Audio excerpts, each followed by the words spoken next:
So hey guys, I did a review on this watch maybe like a year or two ago. It's a Casio Duro MDV 106, I think. I did some modifications to it, and one of the modifications was getting rid of the sheen on the watch. The band in the watch didn't have the exact same sheen, and the watch was kind of bright, very brilliant, very shiny. And so I wanted to just kind of tame that a little bit. I didn't get rid of all the sheen, but just a little bit. And I got a YouTuber responding to me, asking me about, I guess, how I did that. And so I'll just quickly explain it. I took some steel wool, right? This is what steel wool looks like.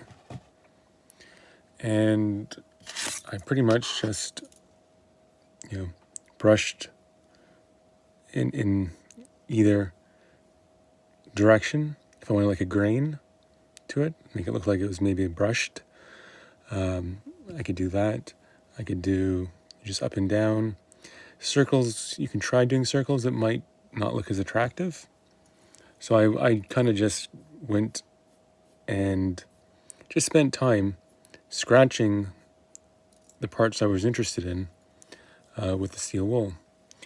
You could probably tape over some parts you don't want to be scratched, but the more you scratch it, the more matte and less shiny it gets over time.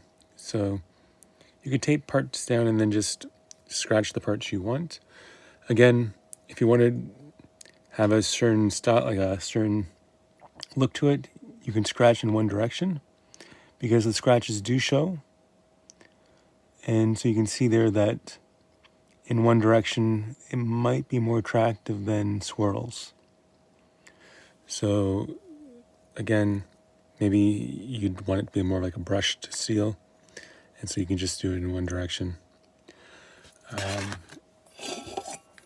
Here's a steel pen from like the dollar store, and shiny, and you can kind of just practice scratching these types of things and seeing,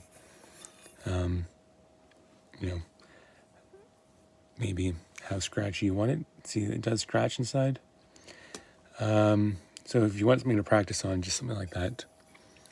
So yeah, that's the idea. And again, this watch is the Casio Duro MDV 106. Pretty cheap, like $40-50. And I replaced the bezel, the insert, whatever you want to call it. And I put a new band on this watch. Putting the band on was actually quite hard. I had to bend part of the wristband to get it to actually go on. And yeah, the watch I'm wearing here is oil filled, right? So comparing these two watches, maybe I'll take this off.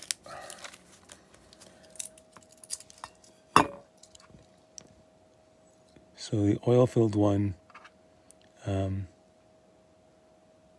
a slightly different,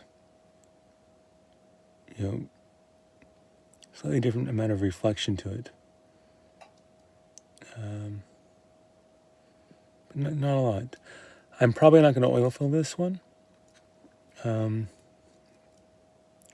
I did oil fill this one kind of for fun, and I like the effect. And no bubbles after a couple weeks of having it oil filled.